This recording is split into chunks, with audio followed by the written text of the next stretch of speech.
आपण वेगवान आढावा घेऊया महाराष्ट्र लाईव्ह मधून।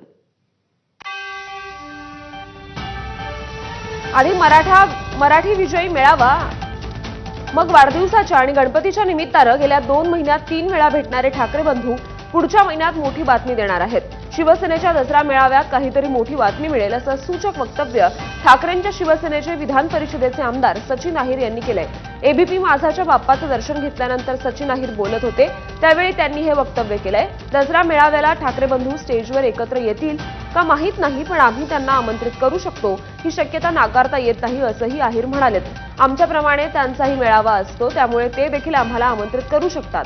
पक्षाचं आणि आघाडीचं व्यासपीठ वेगळं असतं, परंतु यावेळचा शिवतीर्थावरील दसरा मेळावा हा न भूतो न भविष्यती स्वरूपाचा असेल असं अहिर यांनी स्पष्ट केलं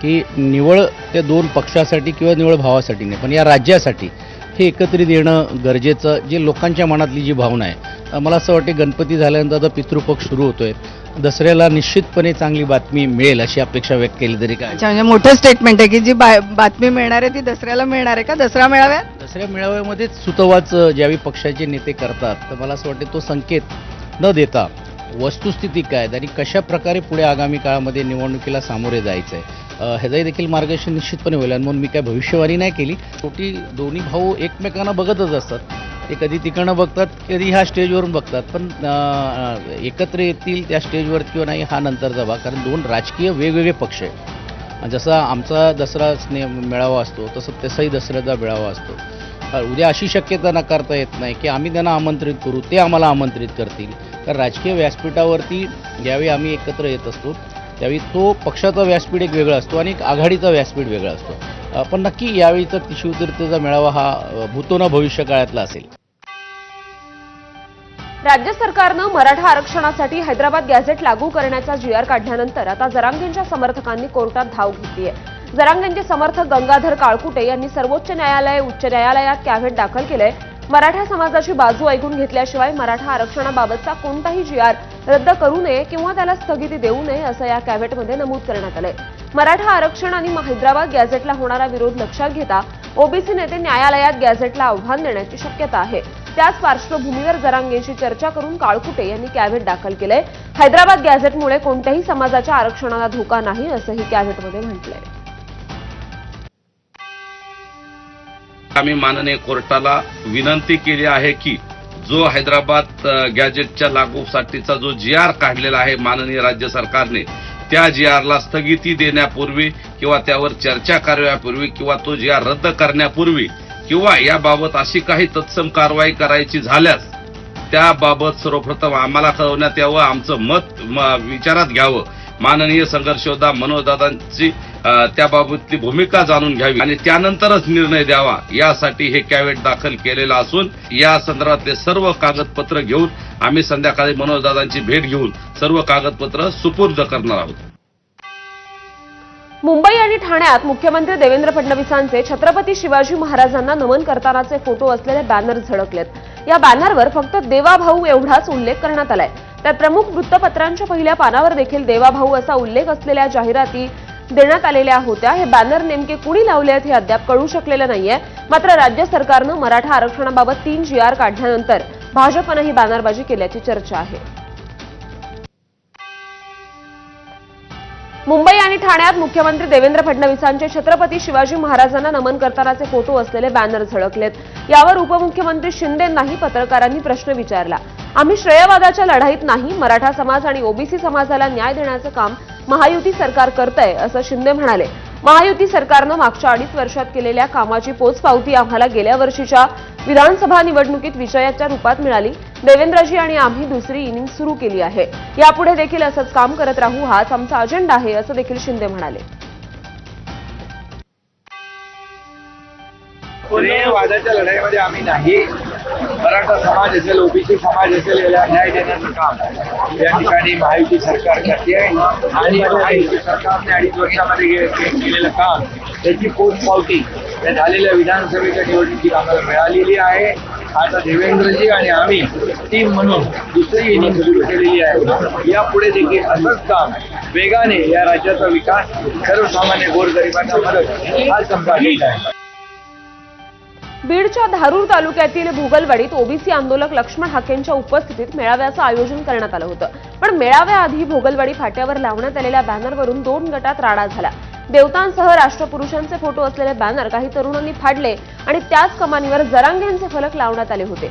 या प्रकरणी भोगलवाडीचे उपसरपंच तुकाराम तिडके यांच्या तक्रारीवरून 6 जणांविरोधात गुन्हा दाखल करण्यात आलाय.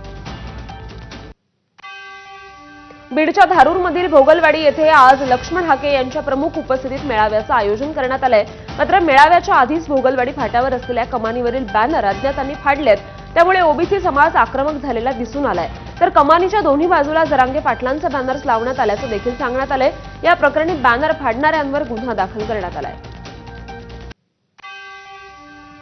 राज्य सरकारनं मराठा समाजाला ओबीसीमधून आरक्षण देण्यासाठी काढलेल्या पहिल्या शासन निर्णयात पात्र असा शब्द वापरला होता.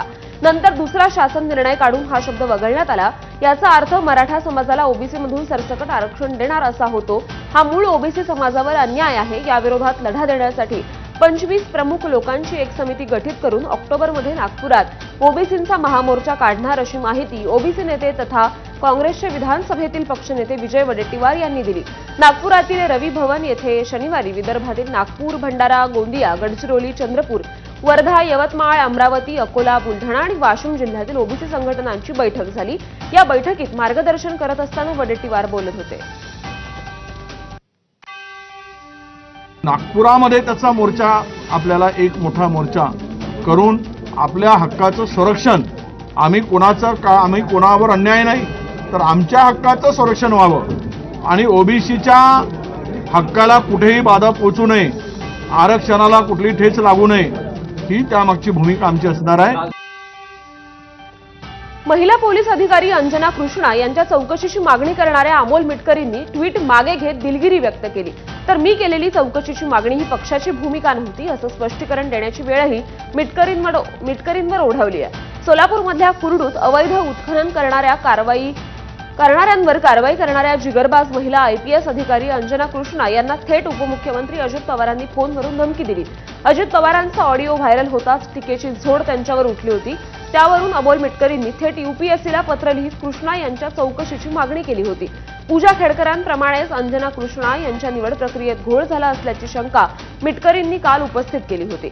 मात्र या प्रकरणावर थेट अजित पवारांनाच स्पष्टीकरण द्यावं लागलंय. त्यानंतर टीकेची झोड उठल्यावर मिटकरींनी थेट ट्विट करत दिलगिरी व्यक्त केली. मुंबई महानगरपालिकेच्या सार्वत्रिक निवडणुकीसाठी निश्चित करण्यात आलेल्या प्रारूप प्रभाग रचनेबाबत नागरिकांकडून 448 हरकती आणि सूचना प्राप्त झाल्या आहेत. त्यांच्यावर 10, 11 आणि 12 सप्टेंबरला मंत्रालयासमोरील यशवंतराव चव्हाण केंद्र येथे सुनावणी होणार आहे. नगर विकास विभागानं 22 ऑगस्टला प्रारूप प्रभागांच्या भौगोलिक सीमांची अधिसूचना जारी केली होती. त्यानंतर 22 ऑगस्टपासून 4 सप्टेंबरपर्यंत नागरिकांकडून हरकती आणि सूचना नोंदवण्यात आल्या. भाजपनं दिल्लीत एनडीए खासदारांसाठी संसदेच्या बालयोगी सभागृहात प्रशिक्षण सत्रांचं आयोजन केलंय. उपराष्ट्रपती निवडणुकीत एनडीएचे उमेदवार सीपी राधाकृष्णन आहेत. भाजपचे राष्ट्रीय अध्यक्ष आणि राज्यसभेचे नेते जेपी नड्डा उद्या दोन्ही सभागृहातील खासदारांना डिनर देणार आहेत. विविध संसदीय समित्यांचे नेतृत्व करणाऱ्या एनडीए खासदारांना त्यांच्या बैठका त्याच दिवशी नियोजित करण्यास सांगण्यात आलंय. मतदानाच्या पूर्वसंध्येला सोमवारी पंतप्रधान नरेंद्र मोदी हे एनडीए खासदार आणि नेत्यांना आपल्या निवासस्थानी स्नेहभोजन देणार आहेत. राज्यात महिनाभरापूर्वी मासेमारीला सुरुवात झाली आहे. दरम्यान सागरी हद्दीत 600 चिनी जहाजांसह परप्रांतीय बोटींनी घुसखोरी करून लाखो टन मासळीची लूट सुरू केली आहे. राज्याच्या सागरी हद्दीत विदेशी आणि परप्रांतीय मच्छीमारांना मासेमारी करण्यास बंदी आहे. मात्र राज्याचा बंदी कायदा झुगारून आंध्र प्रदेश, तामिळनाडू, केरळ, कर्नाटक, गोवा, गुजरात या परराज्यातील शेकडो मच्छीमार बोटी महाराष्ट्राच्या सागरी हद्दीत बेकायदेशीरपणे घुसखोरी करतायत. त्यामुळे राज्यभरातील मच्छीमारांमध्ये असंतोषाची लाट पसरली आहे. शिक्षण सेवक पदावर नियुक्त झालेल्या राज्यातील टीईटी उत्तीर्ण उमेदवारांना सायबर पोलीस विभागाकडून चारित्र्य पडताळणी अहवाल सक्तीचा करण्यात आलाय. अन्यथा त्यांची नोकरी संकटात येण्याची शक्यता आहे. शिक्षण विभागानं याबाबत 29 ऑगस्टला आदेश जारी केलाय. शिक्षक पात्रता परीक्षेवेळी 2019 मध्ये काही गैरप्रकार झाले होते. त्यामुळे विविध ठिकाणांच्या तक्रारी शासनाकडे प्राप्त झाल्या होत्या. 2021 मध्ये या प्रकरणी शिक्षण विभागाकडून तपास देखील केला होता. त्यामध्ये काही उमेदवारांची नावं आढळून आली होती. यावर्षीच्या 12वीच्या परीक्षेसाठी बसणाऱ्या विद्यार्थ्यांचे नोंदणी अर्ज 30 सप्टेंबरपर्यंत भरण्याचे सूचनापत्र जारी करण्यात आले. 12वी परीक्षेसाठी जे विद्यार्थी नाव नोंदवू इच्छितात त्यांचे नोंदणी अर्ज UDIAS प्रणालीमधील पेन आयडी या पर्यायामधून ऑनलाईन पद्धतीनं शाळा आणि कनिष्ठ महाविद्यालयाच्या प्रमुखांनी भरावायचे आहेत. ते 8 सप्टेंबर ते 30 सप्टेंबर या कालावधीमध्ये दाखल करणं आवश्यक आहे, असं शिक्षण मंडळाचे सचिव देविदास कुलाळ यांनी सांगितलंय. मुंबई महानगरपालिकेच्या कूपर रुग्णालयात एका वृद्ध रुग्ण महिलेला उंदीर चावल्याच्या घटनेनं खळबळ उडाली आहे. या घटनेमुळे रुग्णालय प्रशासनाच्या कारभारावर प्रश्नचिन्ह उभं राहिलंय.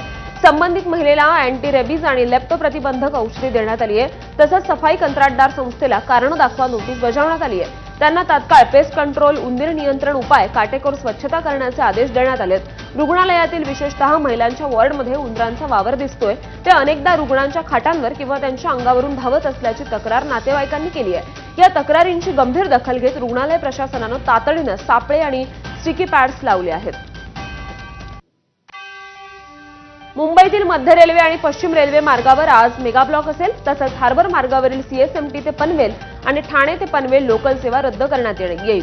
मध्य रेल्वेवर माटुंगा ते मुलुंड स्थानकांदरम्यान अप आणि डाऊन जलद मार्गावर ब्लॉक असेल, तर पश्चिम रेल्वेवर सांताक्रूज ते गोरेगाव स्थानकांदरम्यान अप आणि डाऊन जलद मार्गावर ब्लॉक असेल. त्यामुळे ब्लॉक कालावधीत सर्व जलद मार्गावरील लोकल गोरेगाव ते सांताक्रूज स्थानकांदरम्यान धीम्या मार्गाने वळवण्यात येतील. मुंबईसह राज्यभरात सध्या पावसाच्या हलक्या ते मध्यम सरी कोसळत आहेत. प्रामुख्यानं कोकण आणि घाटमाथ्यावर पावसाचं प्रमाण अधिक आहे. दरम्यान पुढील 3 ते 4 दिवस कोकण तसंच घाटमाथ्यावर मुसळधार पावसाचा अंदाज हवामान विभागानं वर्तवलाय. तर इतर भागात ढगाळ वातावरणासह हलक्या पावसाची शक्यता आहे. गेले काही दिवस पावसानं राज्यात काही प्रमाणात विश्रांती घेतल्याचं चित्र होतं. काही ठिकाणी पाऊस पडत असला तरी हलक्या ते मध्यम स्वरूपाच्या सरी बरसत आहेत.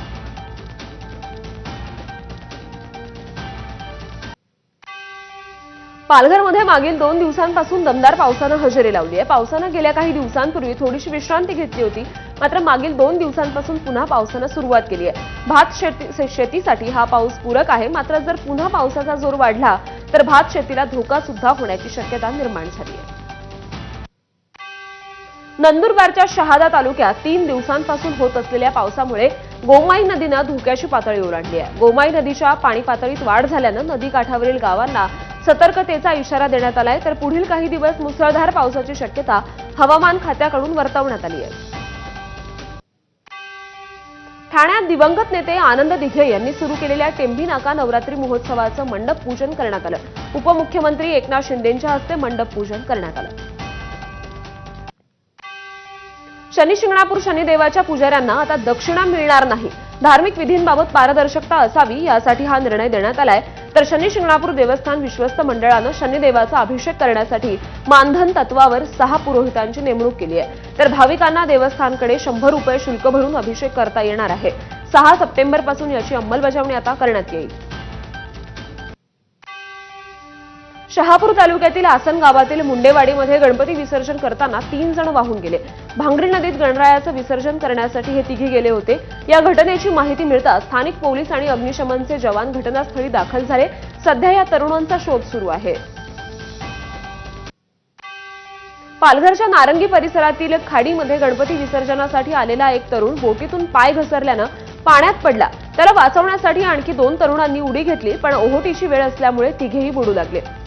दरम्यान घटनास्थळी उपस्थित नागरिकांनी तात्काळ रोरो सेवेच्या कर्मचाऱ्यांना संपर्क केला. त्यांनी तात्काळ धाव घेत तिन्ही तरुणांना सुरक्षितपणे बाहेर काढलं. मात्र विसर्जनासाठी पालिकेनं कोणतीही सुरक्षा उपाययोजना केली नसल्याचं म्हणत स्थानिकांनी संताप व्यक्त केलाय.